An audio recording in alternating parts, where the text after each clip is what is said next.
Coca-Cola isn't just a drink, it's a symbol. For nearly 100 years, Coke dominated the market. When you thought of soda, you thought of that red can with the white script.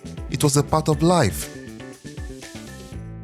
But by the late 1970s and early 80s, Coca-Cola was starting to lose its grip.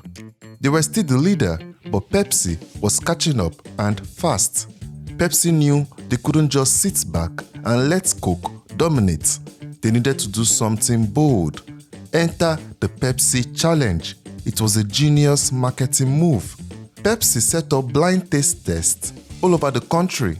People would try 2 sodas, 1 Pepsi, 1 Coke, without knowing which was which. And shockingly, a lot of them chose Pepsi. It was sweeter, and for many people, it tasted better. Pepsi ran commercials showing real people choosing Pepsi over Coke. They aired ads with Pepsi executives confidently announcing that their soda was the one people truly preferred. And it worked. Pepsi sales climbed. They were becoming the soda for the younger, cooler crowd. Coca-Cola, on the other hand, was panicking. For decades, they didn't have to worry about competition. They were the soda. But now, they were losing market share, especially among younger drinkers. Pepsi was winning, and Coke was starting to look old-fashioned.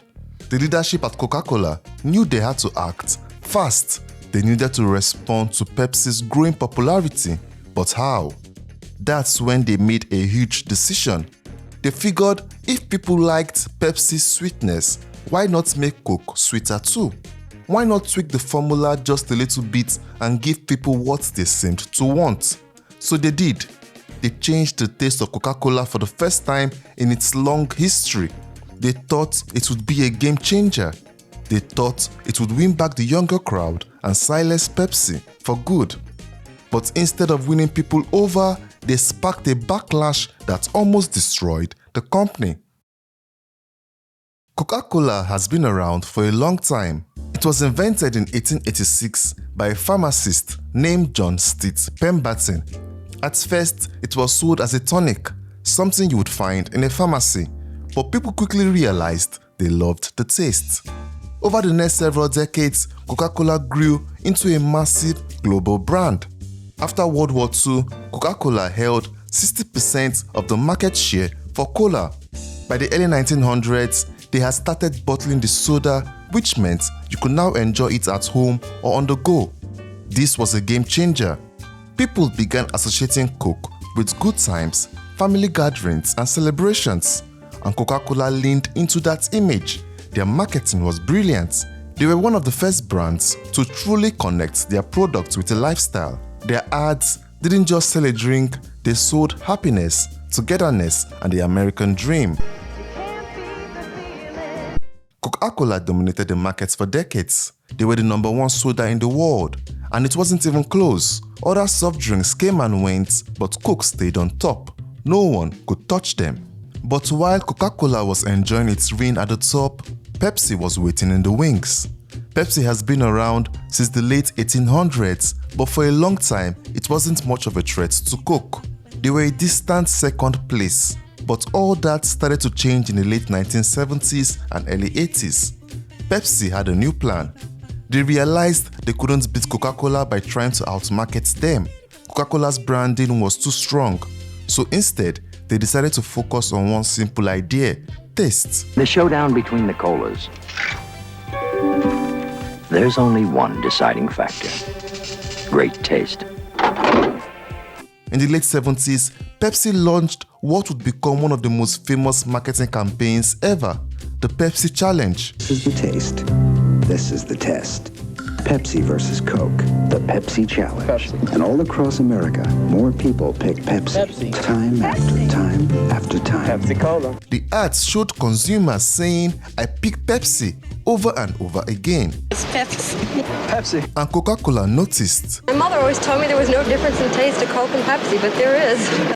While they were still the top-selling soda, Pepsi was gaining ground fast. Coke's market share began to slip. Pepsi had begun to outsell Coke in supermarkets. Coke maintained its lead only through venues such as soda vending machines and fast food restaurants, especially McDonald's. This was a problem for Coca-Cola. They had never really faced a serious challenge before. For decades, they had been on top with no real competition. But now, Pepsi was right on their heels and Coke's leadership was starting to panic. Their dominance was slipping and they needed to act fast if they wanted to maintain their status as the world's favorite soda. That's when they started to think about changing the formula. Coca-Cola had been the same for nearly a century, but if people were starting to prefer the sweeter taste of Pepsi, maybe Coke needed to adjust. Maybe, just maybe, the answer to beating Pepsi was to give people a new version of Coke that tasted more like Pepsi. After all, the taste test showed that Pepsi was winning on flavor, so why not make Coke sweeter and see what happens? Coca-Cola didn't make the decision to change its formula lightly. Before they made any moves, they spent millions of dollars on research. They knew this was a big deal, so they had to get it right.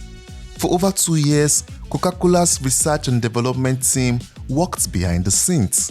They ran taste tests, surveys and focus groups. They wanted to understand why Pepsi was winning taste tests and what they could do to change that. In this test, Coke noticed a clear trend. People were gravitating towards sweeter flavors. Pepsi, being the sweeter of the two sodas, had an edge in this single sip test. Coca-Cola's original formula was less sweet and had more bites, which was great for loyal fans but less appealing in quick taste tests. So, Coca-Cola's team got to work tweaking the formula. They created something that was a little sweeter, more like Pepsi, but still had a hint of the classic Coke flavor. They didn't just stop with a few tests. Coca-Cola tested this new formula with over 200,000 people. The results were clear. Most people liked it better than the original Coke and Pepsi. It seemed like a sure win. The executives were confident. They thought they had cracked the code. The numbers looked good. The research seemed solid. Coca-Cola believed they were making the right call. They saw this as a way to beat Pepsi at its own game. All signs pointed to success. The launch of New Coke was supposed to be a game changer. Coca-Cola didn't just want to offer a new option. They wanted to replace the original Coke entirely. This wasn't just an update or a limited time flavor. The plan was to phase out the classic formula that people had been drinking for nearly 100 years. Coca-Cola was all in. They believed that by switching to a sweeter formula, they could win back customers from Pepsi and secure their spot as the top soda for good. On April 23, 1985, Coca-Cola made the big announcement. They called it the new improved Coca-Cola. The company framed it as a bold step forward. They said it was the result of years of research and they were giving people what they wanted, a better tasting Coke. Coca-Cola was confident that this was the right move. Executives, including Coca-Cola's chairman, Roberto Giussetta, proudly declared the best has just gotten better. Drink Coca-Cola is now going to be even better. Simply stated, we have a new formula for Coke. They believed that this new version would take the company to new heights. The marketing campaign was huge. Coca-Cola poured millions into promoting New Coke. They aired commercials, ran print ads, and hosted events. The message was clear. This wasn't just a soda, it was the future. The company promised that New Coke was smoother, sweeter, and an overall improvement on the classic taste. It is smoother, rounder, yet bolder, is a more harmonious flavor. They wanted people to feel like Coca-Cola was listening to them and delivering what they really wanted. At first, the response wasn't terrible. You just bought Coke. Could you tell us why? Because I like the new taste. In some markets, especially with younger consumers, people seemed to like New Coke. Some Coca-Cola drinkers were open to change, and in the initial days, sales didn't drop off a cliff. People were curious. Some liked the new taste. It seemed like Coca-Cola might have pulled it off. So why are you drinking New Coke? It tastes great. but cracks started to show almost immediately. For every person who liked New Coke, there were loyal Coke drinkers who felt blindsided, especially in the South. What do you think about Coke changing its formula? I don't like it. I don't like it at all. Why? Well, it's not as I like to drink the Coke because of the strength of like when it's fresh, it has a lot of power, a lot of fizz to it, and I like that. These weren't just casual soda drinkers. These were people who had grown up with Coca-Cola, who drank it every day and who felt a deep emotional connection to the original formula. They didn't want a sweeter Coke that tasted like Pepsi. They wanted the classic Coke they had always known. The company had underestimated how attached people were to the original formula. As soon as people realized that the original Coke was gone, the outrage began. It wasn't just disappointment, it was anger. Coca-Cola had underestimated just how deeply people were connected to the original formula. For many, Coke wasn't just a drink, it was part of their daily lives. Changing that felt like a personal betrayal. Letters started pouring into Coca-Cola's headquarters. Thousands of them. People didn't hold back. They were furious. Some wrote about how they'd been drinking Coke for decades and couldn't believe it was just gone. They wanted the old formula back. Grassroots movements popped up all over the country. One of the most famous was the Old Cola Drinkers of America, a group that formed specifically to protest the change. They organized petitions, rallies, and media events demanding the return of the original formula. They called Coke's decision an un-American act, and their campaign quickly gained traction. There were even stories of people traveling across state lines to find stores that still had old Coke in stock. The company's phone lines were flooded with complaints. Coca-Cola reportedly received over 8,000 calls a day from angry customers. One of the executives later said it felt like we had stolen Christmas. People weren't just asking for the old formula back, they were demanding it, and the pressure was mounting. Even Fidel Castro, a long-time Coca-Cola drinker, contributed to the backlash, calling New Coke a sign of American capitalist decadence. Comedians and talk show hosts, including Johnny Carson and David Letterman, made regular jokes mocking the switch. At first, Coca-Cola's executives stood by their decision. They believed the backlash would blow over. To them, it seemed like a small group of loud, passionate customers. They were confident that once people got used to New Coke, they would start to accept it. Coca-Cola was still the most recognizable brand in the world. How bad could it really get? But the complaints didn't stop. If anything, they grew louder. More letters, more phone calls, more protests. People weren't just upset, they were angry and they were making it known. Internally, Coca-Cola was feeling the pressure. Executives were watching the numbers and seeing that their worst fears were coming true. Sales were down, customer loyalty was eroding, and their competitors, especially Pepsi, were gaining ground.